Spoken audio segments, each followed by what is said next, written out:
السلام علیکم ورحمۃ اللہ۔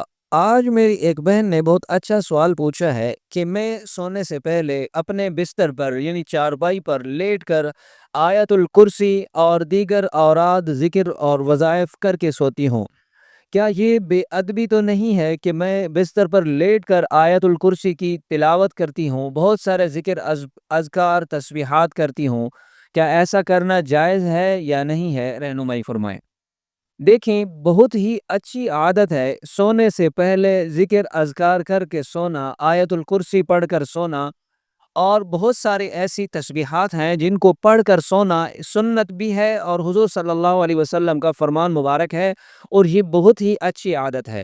رہا سوال آیت الکرسی کی تلاوت لیٹ کر کرنا یا اس طرح دیگر اوراد اور وظائف لیٹ کر کرنا، ان کے بارے بتاتا ہوں۔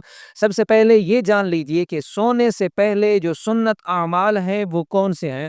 حضور صلی اللہ علیہ وسلم نے سونے سے پہلے کن اعمال کو کیا ہے اور کن افعال اعمال کے کرنے کا حکم دیا ہے۔ سامعین کرام، حضور صلی اللہ علیہ وسلم ہر رات جب بستر پر لیٹتے تھے تو لیٹنے سے پہلے حضور صلی اللہ علیہ وسلم اپنے دونوں ہاتھوں کو پر 3 سورتیں پڑھ کر پھونک مارا کرتے تھے، اور ان دونوں ہاتھوں کو پھر جسم کے تمام حصوں پر ملا کرتے تھے جہاں تک ہاتھ پہنچتے تھے۔ وہ 3 سورتیں کون سی ہیں؟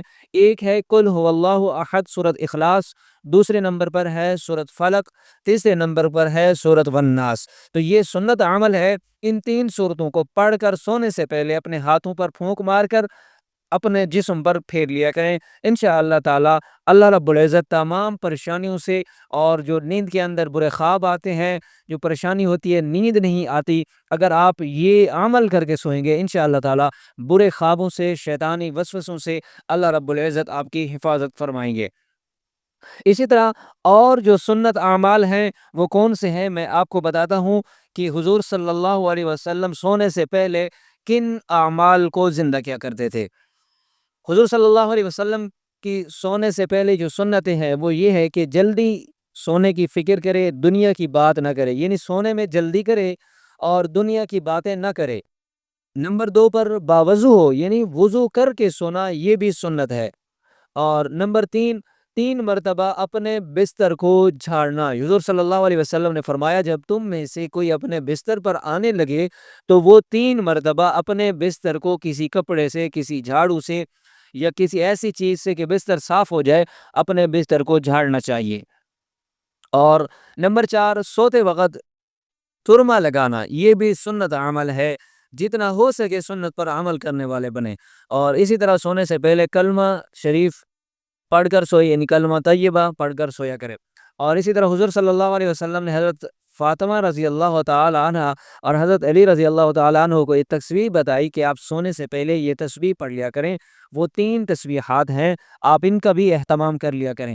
سبحان اللہ 33 مرتبہ، الحمدللہ 33 مرتبہ، اور اللہ اکبر 34 مرتبہ، یہ بھی تسبیح کرنا سنت سے ثابت ہے۔ اسی طرح اگر ہو سکے سورۃ ملک کی تلاوت کر کے سویا کریں، اور اس کے علاوہ داہنی کروٹ پر یعنی دہنی کروٹ پر سویا کریں، اور رخسار کے نیچے اپنے ہاتھ کو رکھ کر سویا کریں۔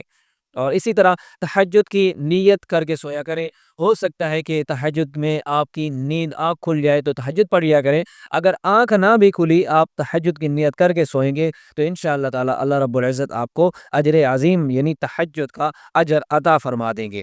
اور اسی طرح مسواک کر کے سویا کریں۔ سوتے وقت حضور صلی اللہ علیہ وسلم مسواک کا بھی اہتمام کیا کرتے تھے، تو سونے سے پہلے مسواک کرنا بھی سنت عمل ہے۔ اب یہ میری بہن نے پوچھا ہے کہ میں سو کر تلاوت کرتی ہوں، آیت الکرسی پڑھتی ہوں یا ذکر اوراد کرتی ہوں، تو دیکھیں سامعین کرام کہ اگر آپ لیٹے ہوئے ہیں، قرآن پاک کو ہاتھ میں پکڑ کر آپ اگر لیٹ کر پڑھ رہے ہیں تو یہ بے ادبی اور گستاخی سمجھی جائے گی۔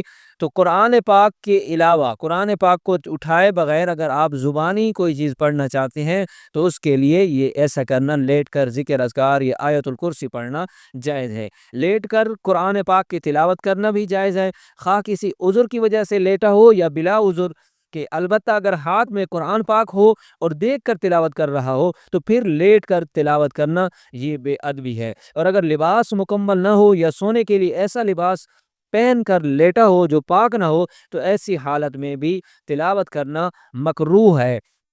تو اس لیے اگر آپ زبانی کوئی چیز تسبیحات ذکر اذکار آیت الکرسی پڑھ کر سوتے ہیں اور لیٹ کر پڑھتے ہیں تو یہ پڑھنا جائز ہے اور بلا کراہت آپ پڑھ سکتے ہیں۔ ہاں اس میں یہ احتمال ہے، اس چیز کا خیال رکھیں کہ اگر آپ نے ایسے اپنی ٹانگیں پھیلائی ہوئی ہیں تو یہ قرآن پاک کے لحاظ رکھتے ہوئے اپنی ٹانگوں کو سمیٹ لیا کریں۔